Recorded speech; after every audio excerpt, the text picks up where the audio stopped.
오늘부터 우리는 성경 가운데서 스가랴서 말씀을 한 장씩 읽어가기 시작했습니다.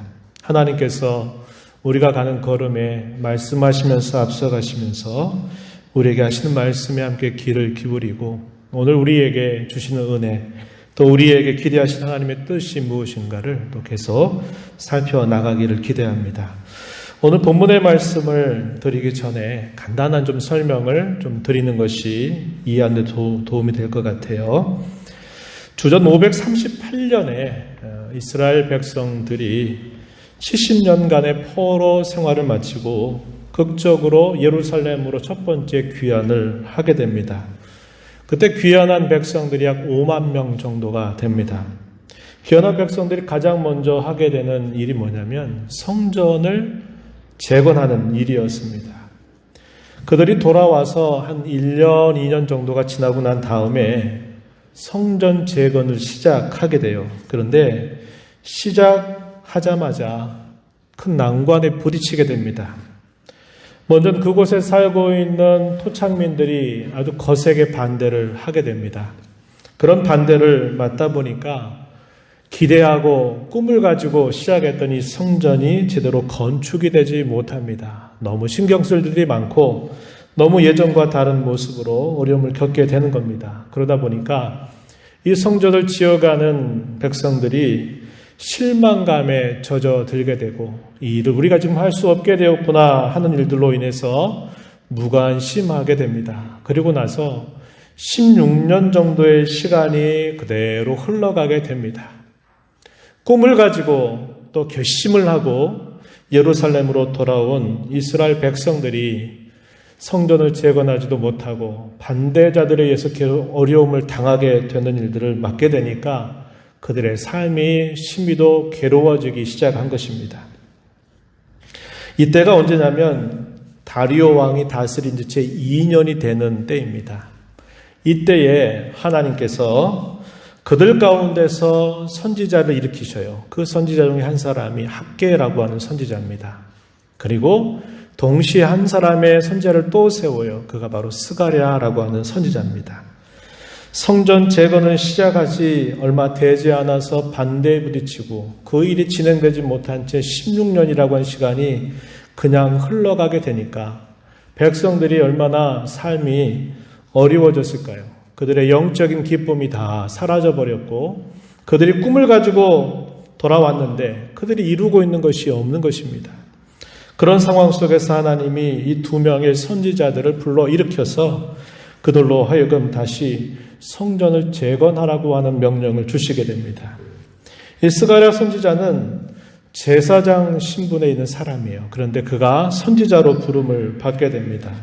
이 스가랴라고 하는 이름의 뜻은 뭐냐면 여호와께서 기억하신다라는 뜻을 가집니다.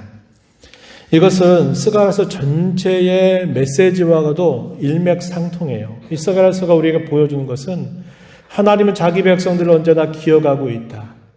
자기 백성들에게 하신 약속을 하나님은 잊지 않고 계시다라는 사실들을 계속적으로 상기시켜주면서 그들의 무너진 신앙을 다시 재건하고 또 성전을 재건하고 그들이 하나님 앞에 더 굳게 서가기를 독려하는 그런 메시지를 전달하고 있습니다.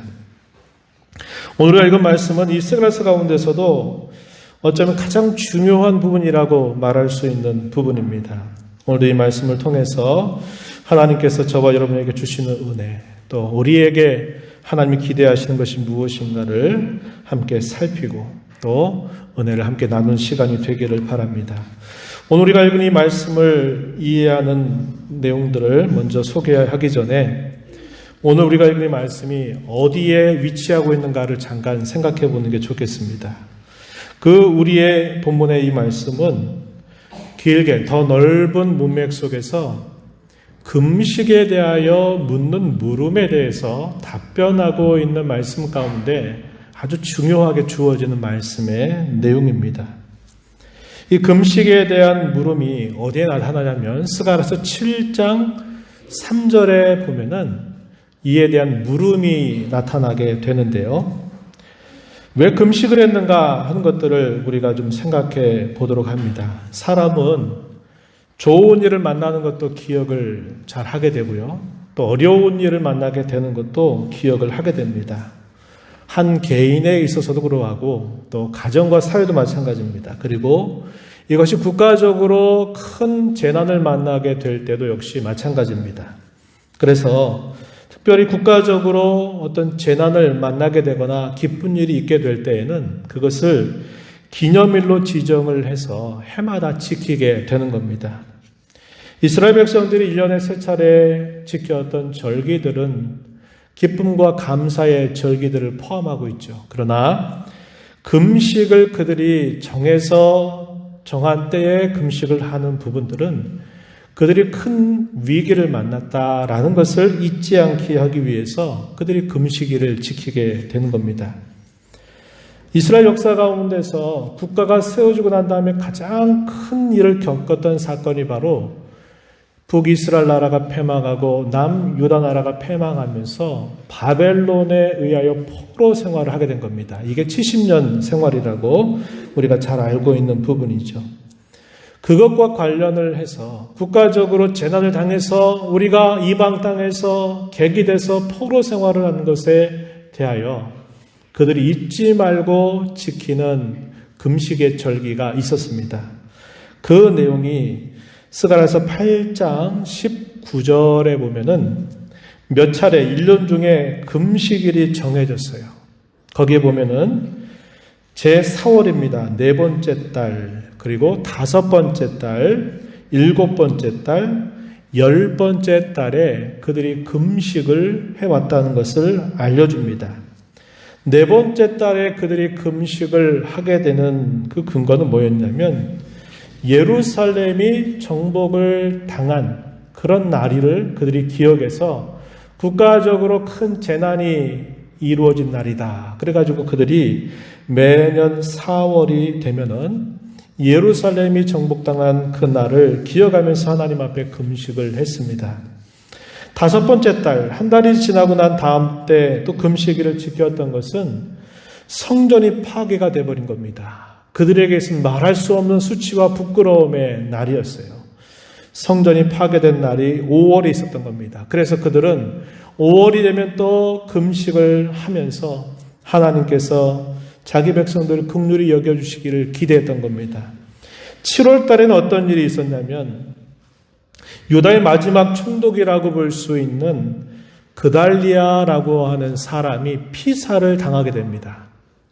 당시에 반역자들에 의해서 피살을 당하게 되면서 그들이 또 한 번에 큰 위기를 맞게 된 것을 기억하기 위해서 7월이 되면은 금식을 했던 거예요. 10월에는 예루살렘 성이 바벨론에 의해서 포위를 당하게 된 일이 있었습니다. 1년 반 정도 가까운 시간 동안 예루살렘이 포위 공격을 당하게 되면서 마침내 패망하게 됐던 것, 역사적인 사건입니다. 그래서 예루살렘 성이 포위당한 그때가 10월이었는데 또 그때를 기억하면서 금식을 하는 거예요. 이렇게 그들이 바벨론 포로 생활을 하면서 이렇게 1년에 4차례 그들이 국가적으로 당한 그 슬픔을 기억하면서 금식을 해왔는데 이제 바벨론 포로 생활에서 이제 예루살렘으로 귀환한 백성 가운데 한 사람이 이렇게 질문을 하는 겁니다. 이 이야기가 스가랴서 7장 3절 말씀에 나타납니다. 뭐라고 묻냐면 이렇게 말합니다. 7장 3절에 보니까 내가 여러 해 동안 행한 대로 5월 중에 울며 근신하리이까? 라고 이렇게 묻습니다. 이거 쉽게 표현하면 이런 말입니다. 이제까지 금식일을 지켜왔는데 이 금식을 계속 지켜야 합니까? 이런 물음이죠. 이 금식을 도대체 언제까지 지켜야만 됩니까? 이 슬픔이 언제나 기쁨으로 바뀌게 됩니까? 언제까지 해야 한단 말입니까? 라고 묻는 물음이에요. 그러자 그것에 대해서 하나님께서 답변하시는 말씀이 주어집니다. 그 답변의 내용이 상당히 길어요. 스가랴서 7장 4절에서부터요 8장 마지막 부분까지 그 답변의 내용이 주어진다는 겁니다. 그 답변의 내용 가운데 오늘 우리가 읽은 이 본문의 말씀이 포함되고 있다는 거예요. 먼저 이 답변의 내용 가운데 하나님이 그들에게 주시는 답변의 내용이 뭐냐면 그들이 금식을 한 것이 과연 어떤 동기를 가지고 어떤 마음을 가지고 금식을 해왔는가를 지적하게 됩니다. 이 내용이 7장 4절에서부터 7절에 표현이 되어 있어요. 그 가운데서 특별히 여러분 5절, 6절 한번 눈으로 보시기 바랍니다. 스가랴서 7장 5절, 6절 거기 보면 이렇게 말합니다. 온 땅의 백성과 제사장들에게 이르라. 너희가 70년 동안 5째 달과 7째 달에 금식하고 애통하였거니와 그 금식이 나를 위하여 한 것이냐? 너희가 먹고 마실 때에 그것은 너희를 위하여 먹고 너희를 위하여 마시는 것이 아니냐? 이렇게 하나님께서 그들에게 묻는 겁니다. 금식이 나를 위해서 한 거냐? 너희를 위해서 한 거냐? 이렇게 물으시면서 그 금식이 진정으로 나를 위해서 한 금식이 아니다라는 사실을 이야기를 해줍니다. 그 금식은 곧 너를 위해서 한 것 아니냐 이렇게 하나님께서 깨닫게 하시는 거예요. 이걸 다르게 말하면 이런 이야기입니다. 진정으로 그들이 애통하고 진정으로 회개하는 마음으로 금식을 한 것이 아니라 자기가 당한 슬픔, 자기 민족이 당하고 있는 고통, 자기 연민에 대한, 자기 민족의 고통에 대한 금식이었을 뿐이지 그것이 진정한 의미에서의 애통과 회개의 금식은 아니지 않았느냐라고 하나님께서 대답을 하고 계시는 겁니다. 가장 중요한 그 본질이 빠져버려 있는 금식이고 자기 슬픔과 고통에 겨워서 그저 울고 탄식하는 정도의 금식이었을 뿐이다. 이렇게 이야기를 하고 있는 거죠. 아마도 이 부분에 대해서 제대로 생각한 사람이 없었을 거예요. 그들은 우리 민족이 어떻게 이런 일을 당했을까라고 하는 일들을 마음에 새기면서 금식을 계속 해왔을 겁니다. 특별히 경건한 신자들은 그런 일들을 계속 해왔을 것이에요. 그런데 하나님께서 그들의 가장 깊은 심중을 찌르시는 말씀을 주시는 겁니다. 그 금식이 나를 위한 것이었냐? 아니다. 자기 연민에 빠져서 너희 스스로의 슬픔에 겨워서 한 것이 아니냐 이렇게 말씀을 하신 겁니다. 그리고 나서 그들이 왜 이런 국가적인 재난을 당하게 되었는지에 대하여 그 이유를 설명하시는 말씀이 이어집니다. 이것이 8절에서 14절까지 이어지는데요. 그 부분 중에서 특별히 11절 말씀, 12절 말씀 우리가 주목해서 보는 게 좋겠습니다. 11절에 보면 7장 11절 그들이 듣기를 싫어하여 등을 돌리며 듣지 아니하려고 귀를 막으며 그 마음을 금강석 같게 하여 율법과 만군의 여호와가 그의 영으로 옛 선지자들을 통하여 전한 말을 듣지 아니하므로 큰 진노가 만군의 여호와께로부터 나왔도다. 이렇게 이야기합니다. 이 말의 핵심이 뭘까요? 하나님께서 선지자들을 통해서 끊임없이 살 길, 그들이 어떻게 해야 될 길을 말씀해 주셨는데 그들이 하나님의 말씀 듣기를 싫어했다. 등을 돌렸다. 귀를 기울이지 않았다. 그 마음이 금강석처럼 아주 완강해서 하나님의 말씀을 듣지 않은 결과 너희가 이런 국가적인 큰 재난을 당하게 된 것이다 라고 말씀을 해주시게 되는 겁니다. 그리고 나서 하나님께서 구체적인 응답을 주시는데 우리가 언제까지 이 슬픔의 금식을 지켜야 됩니까? 라고 하는 것에 대한 직접적인 응답의 말씀을 주셔요. 이 말씀이 스가랴서 8장 18절부터 마지막 절까지 있는데 그 핵심적인 내용은 뭐냐면 이 금식이 장차 희락의 절기, 기쁨의 절기로 바뀌게 될 거다. 너희가 그동안 지켜왔던 이 금식, 내가 볼 때 그 금식이 온전치 못하고 또 그것이 합당한 것이 아니지만 내가 장차 너희에게 이 금식의 절기, 슬픔의 절기를 기쁨의 절기로 내가 바꿔줄 거다라고 하나님이 응답을 해주시는 겁니다. 이 가운데 19절 말씀입니다. 스가랴서 8장 19절 여기 보면 아까 제가 일부 소개했던 부분인데요. 하반절에 이렇게 말합니다. 금식이 변하여 유다 족속에게 기쁨과 즐거움과 희락의 절기들이 되리니 오직 너희는 진리와 화평을 사랑할지니라. 하나님이 결국 응답해 주신 내용은 뭐냐면 조금만 기다려라. 내가 너희의 이 슬픔과 애통과 이 고통을 내가 너희에게 기쁨으로 즐거움으로 내가 너희에게 바꿔 줄 거다 라고 하나님이 응답을 해 주시게 되는 겁니다. 그런데 이렇게 될 때까지 먼저 이루어져야 할 일이 있다. 이 슬픔과 애통과 이 탄식의 절기가 기쁨의 절기로 바뀌어지게 될 것인데 그 전에 하나의 중요한 과정이 있다. 먼저 돼야 될 게 있다. 그것에 대해서 말씀을 해주시는 겁니다. 그게 바로 오늘 우리가 읽은 본문의 말씀의 내용이에요. 결국 말한 게 뭐냐면 이 애통과 슬픔, 금식의 절기가 희락의 절기, 기쁨의 절기로 바뀌려면 그것보다 먼저 시온 혹은 이 예루살렘이 먼저 회복이 되고 새로워져야만 된다. 내가 이 예루살렘을 회복시키고 내가 새롭게 해주겠다라고 하는 것을 먼저 약속을 하시게 되는 겁니다. 이것이 오늘 우리가 읽은 이 본문의 가장 핵심적인 내용이에요. 그래서 본문은 아까 말씀드렸지만 스가랴서 전체에 있어서 가장 중요하다고 볼 수 있는 본문의 내용입니다. 이것이 하나의 전환점이 되는 거예요. 오늘 우리가 읽은 이 본문의 내용 1절부터 8절의 내용 가운데서 2절은 하나님의 질투에 대해서 이야기해줘요. 그리고 3절에서부터 6절까지는 하나님께서 임재하시겠다, 거주하시겠다 이렇게 말씀하시면서 너희에게 평화가 깃들게 될 것이다 이런 말씀을 주십니다.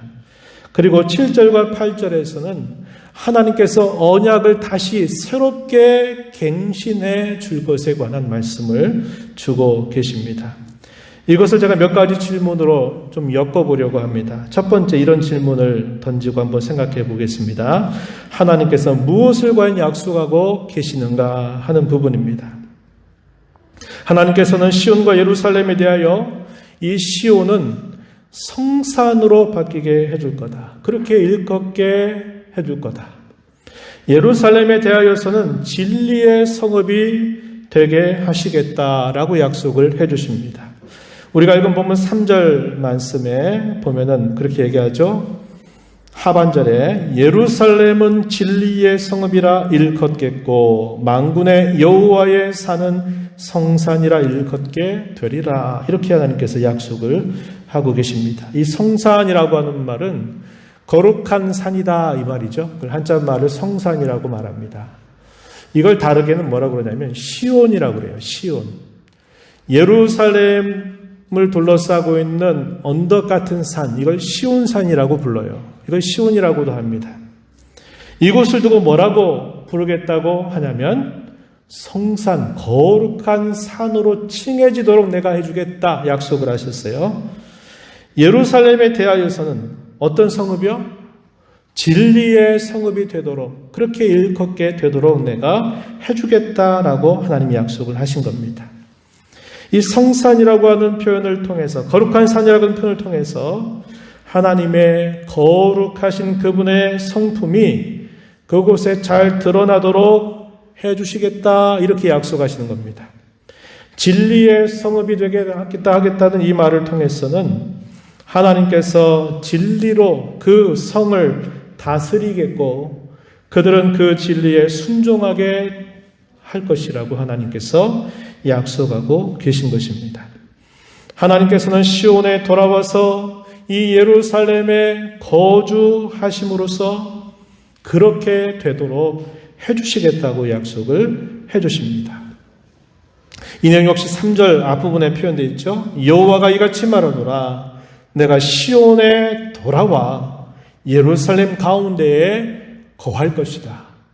그렇게 됨으로써 진리의 성읍이 될 것이고 성산이 되도록 내가 해주겠다. 하나님이 그렇게 약속을 하고 계신 것입니다. 그럼 하나님께서 그렇게 임재하심으로써 어떠한 열매가 나타날 것인가의 약속해 주시기를 그곳에 평화가 깃들게 될 것이라고 하나님이 약속해 주시게 됩니다. 우리가 읽은 본문 4절, 5절 말씀에 보면 이렇게 말합니다. 만군의 여호와가 이같이 말하노라. 예루살렘 길거리에 늙은 남자들과 늙은 여자들이 다시 앉을 것이라. 다 나이가 많으므로 저마다 손에 지팡이를 잡을 것이요. 그 성읍거리에 소년과 소녀들이 가득하여 거기에서 뛰놀리라. 이렇게 이야기합니다. 이스라엘 백성들이 겪었던 지난 수십여 년 동안 이런 일이 없었어요. 왜 그럴까요? 이방 민족들이 계속적으로 이스라엘을 넘보는 일이 있었습니다. 많은 침략을 했고 그 침략을 받았어요. 침략을 받는다 이 말은 전쟁을 해야만 되고 젊은 사람들이 전쟁에 나가야만 되는 거죠. 그 전쟁에 나가서 승리를 하면 또 젊은 사람들 좀 죽어도 좋겠지만 승리를 못해요. 괴롭힘을 당해요. 이 말은 젊은 장정들이 그 전쟁에서 죽었다는 거예요. 그래서 나이가 다 차기 전에 그 전쟁에서 죽어서 나이가 많은 사람이 있을 수가 없는 거예요. 또 그 전쟁을 당하고 나서 마침내 이스라엘 민족 전체가 패망하게 되면서는 그들의 어린 아이들, 미래가 없는 그런 암담한 국가적인 재난을 맞게 되었다고 하는 겁니다. 그리고 그들이 꿈을 안고 70년 포로 생활을 마치고 예루살렘으로 돌아왔는데 모든 게 다 만사오케이 될 줄 알고 기대하고 왔는데 성전 건축도 재건하다가 멈춰져 버려 있는 상태가 됐고 그 백성들의 마음은 어떻게 해야 될지 모르는 그런 처참한 상황 속에 납담하고 있는 그런 상황 속에 있었던 거예요. 평화가 없는 겁니다. 대적자들이 계속적으로 방해해서 자신들이 어떤 일들을 하고자 할 때 계속 하지 못하도록 막아버리는 거예요. 그러니까 그들의 삶이 얼마나 피폐했을지, 영적으로 그들이 얼마나 낮아져 있는 상태에 처해져 있는지 그것을 우리에게 충분히 생각하게 해주는 겁니다. 그런데 하나님께서 약속하시는 말씀이 뭐예요? 내가 다시 예루살렘에 내가 임할 것이고 내가 그곳에 거주하게 될 것이다. 그 성읍의 이름을 내가 바꿔줄 거다. 그리고 그 결과 사람들이 나이가 들어서도 평화롭게 지팡이를 잡을 수 있게 될 것이고 거리에는 소년과 소녀들이 뛰놀게 되는 이러한 일들이 일어나게 될 거다. 내가 그렇게 해줄 것이다. 라고 하나님이 약속을 하고 계시는 겁니다. 이 일과 함께 또 약속하시는 말씀 8절에 보니까 언약이 갱신될 것이라고 약속해 주십니다. 그들은 내 백성이 되고 나는 진리와 공의로 그들의 하나님이 되리라. 하나님께서 그들을 마치 그의 날개 그늘 아래 품어서 그들을 보호하고 그들을 지키고 그들을 인도할 것이라고 하나님께서 약속을 하고 계신 것입니다. 이러한 말씀을 들을 때 당시 이스라엘 백성들의 반응이 어땠을까요? 에이, 이런 일이 어떻게 가능해? 내가 살아성전, 내가 이런 일을 본 적이 없는데. 대부분이 바벨론 내에서 태어난 세대입니다. 이방 땅에서 살다가 새롭게 태어난 세대들이 어느 정도 자라다가 그들이 갑작스럽게 하나님의 도움으로 예루살렘으로 돌아온 거예요. 그래서 뭔가 해보려고 했는데 안 되는 겁니다. 계속 반대에 부딪히고 하니까 안 돼요. 힘들다 이 말이에요. 괜히 예루살렘에 돌아왔나? 차라리 바벨론에 있었던 게 더 나은 게 아니었겠나? 이런 생각들이 많이 들 수 있는 상황 속에 있었던 거예요. 그들이 이러한 평화를 맛보는 것이 너무나 낯선 일이 되어버린 겁니다. 그러니까 그들은 이런 말씀을 들을 때 어떤 반응을 가지느냐. 그게 가능한 일도 아니고 경험해본 적도 없고 이런 반응을 보이는 겁니다.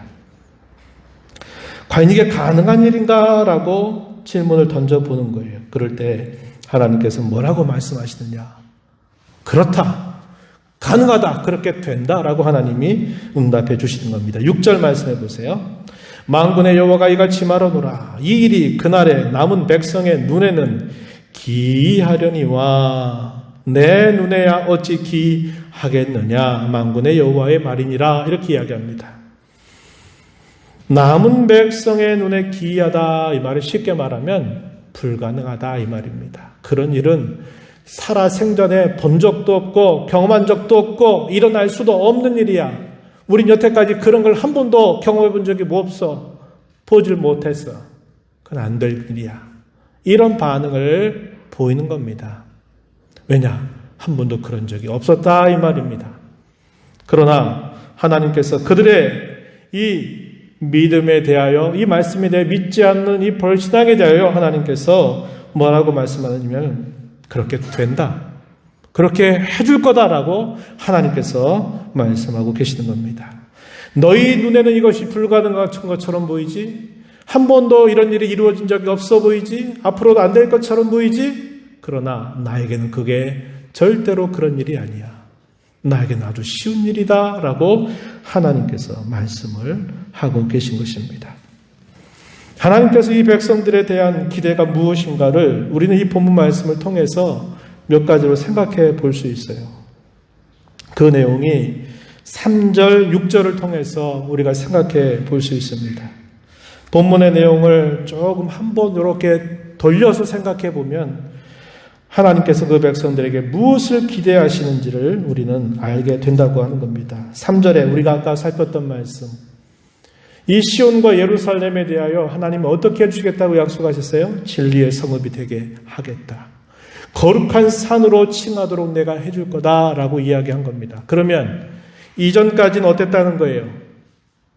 그 시온이라고 부르는 그곳이 거룩한 곳이라고 부를 수 없는 상황이라는 겁니다. 왜 거룩할 수 없느냐? 하나님의 백성들이 거룩한 백성이라고 부름을 받고 일컬음을 받음에도 불구하고 왜 그들을 거룩하다고 부를 수 없느냐? 왜 그럴까요? 그들이 하나님으로부터 멀어져 있기 때문에, 그들의 삶 속에서 그들이 하나님 앞에 드리는 제사 혹은 예배 속에서 그 거룩함이 드러나지가 않는 것이고, 그들이 살아가는 삶 속에서 하나님의 그 거룩하신 성품들이 드러나지를 않았다 이 말입니다. 진리의 성읍이라고 일컬게 되리라 이 말은 그들이 하나님의 말씀에 대하여 무관심했고 그 말씀을 듣지 않았고 거기에 마음을 기울이지 않았다고 하는 것을 이야기해주고 있는 것입니다. 6절에 우리가 조금 전 살폈던 그 말씀, 너희의 눈에는 이게 불가능해 보이지? 그러나 나에게는 결코 그런 게 아니야. 나에게는 이건 매우 쉬운 일이야. 이렇게 하나님이 그들에게 말씀하시는 거예요. 이걸 통해서 그들에게 뭘 촉구하시는 겁니까? 내가 하는 말을 의심하지 말고 그것을 못 믿겠다고 그렇게 하지 말고 내가 하는 말을 나를 바라보고 믿으라고 하나님께서 이야기를 하고 계시는 겁니다.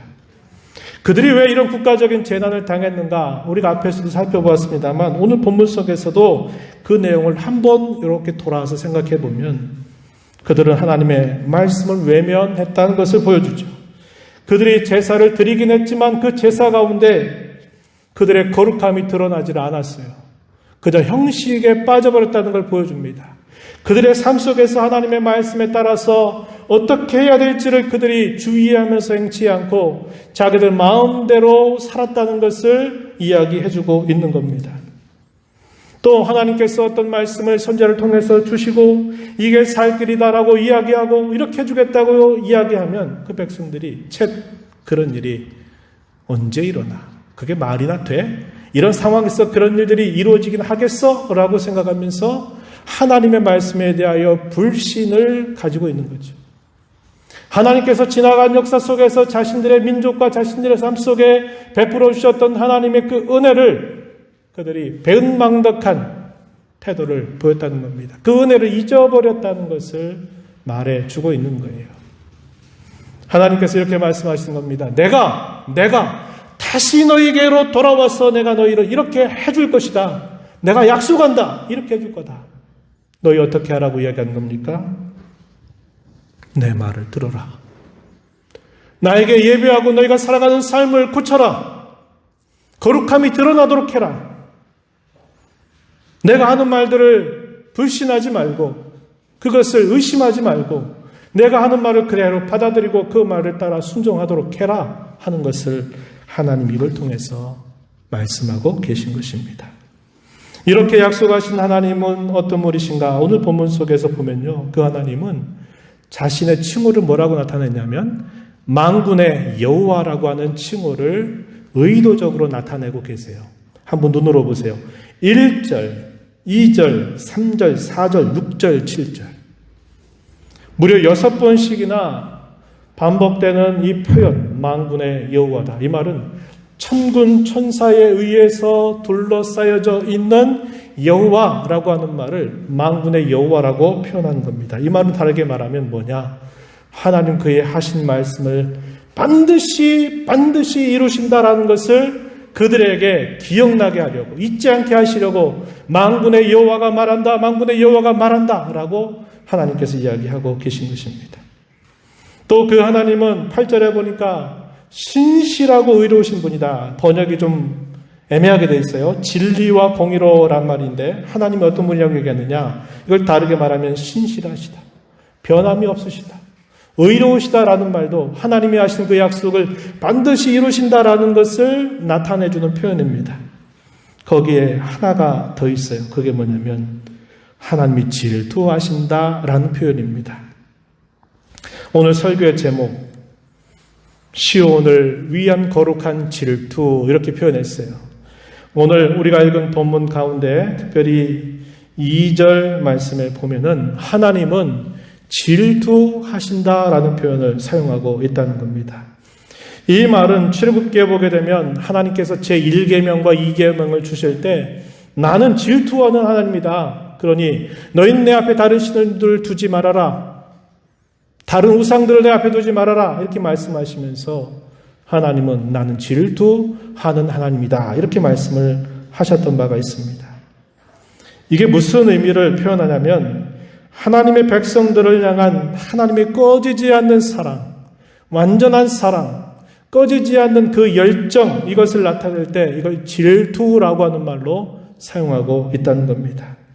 또한 하나님은 자기 백성들에게 온전한 사랑, 반쯤, 한 발은 세상에 딛고 또 한 발은 하나님께 딛고 하는 것이 아니라 온전한 헌신, 온전한 사랑을 요구하시고 원하시는 분이다라는 것을 내가 질투하는 하나님이다라고 하는 표현을 통해서 알려주고 계신 것입니다. 그 하나님의 질투가 어떻게 나타납니까? 하나님의 백성들을 향하여서는 그 백성들을 향한 꺼지지 않는 하나님의 열정, 하나님의 사랑, 그것을 나타내줘요. 그리고 하나님의 백성들을 괴롭히는 대적자들에 대하여서는 어떻게 나타났느냐? 그 대적자들을 향한 심판으로 나타난다고 본문이 가르쳐주고 있습니다. 본문 2절에서 이렇게 말씀합니다. 만군의 여호와가 이같이 말하노라. 내가 시온을 위하여 크게 질투하며 그를 위하여 크게 분노함으로 질투하노라. 시온을 크게 질투한다. 그 백성들을 그대로 두시지 않고 그들을 회복시키시겠다라고 하는 것을 말씀해 주시는 표현으로 질투한다, 이렇게 표현했어요. 그 다음에 표현되는 것은 크게 분노함으로 질투한다. 이 말은 그 다음 절에 이어진 내용과 연결이 되는데요. 하나님의 백성들을 괴롭혔던 그 주변에 있는 사방의 이방 나라들을 향해서 너희가 나의 백성을 이렇게 괴롭혔냐? 내 백성도 이렇게 너희가 대하느냐? 한 것에 대하여 하나님이 거룩한 분노를 나타내겠다고 약속을 하고 계시다는 겁니다.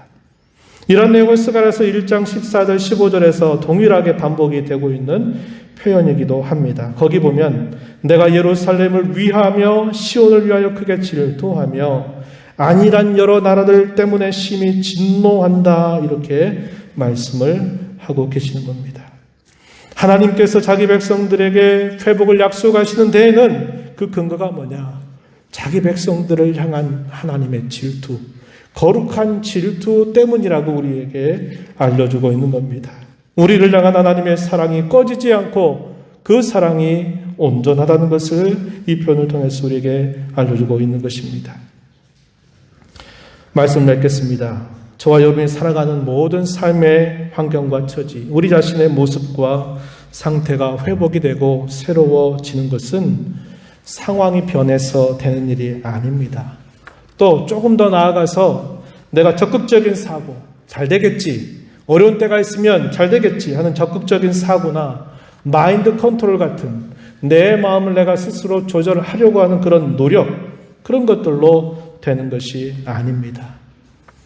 하나님께서 우리를 위해 주셔야만, 하나님이 우리를 회복시켜 주셔야만 되는 일이다 하는 것을 우리는 꼭 기억해야 합니다. 그것은 하나님이 저와 여러분을 향한 거룩한 질투를 가지고 계시기 때문이다 하는 것을 오늘 말씀은 우리에게 분명하게 알려주고 있습니다. 하나님께서 우리가 처해져 있는 상황 속에서도 우리를 향한 거룩한 질투 때문에 저와 여러분을 버리지 않으실 것입니다. 우리를 회복시키실 거예요. 어떤 상황 속에서도 우리를 지켜주실 거예요. 우리가 그런 하나님의 사랑을 확신하고 저와 여러분 또한 하나님을 향한 온전한 사랑을 다짐하고 또 하나님을 향한 참된 믿음, 하나님을 향한 참된 회개와 순종을 다짐하면서 하나님을 섬겨가는 저와 여러분이 되어야 할 것입니다. 이러한 결심과 다짐이 오늘 이 자리에 있는 저와 여러분 모두에게 있기를 진심으로 바랍니다.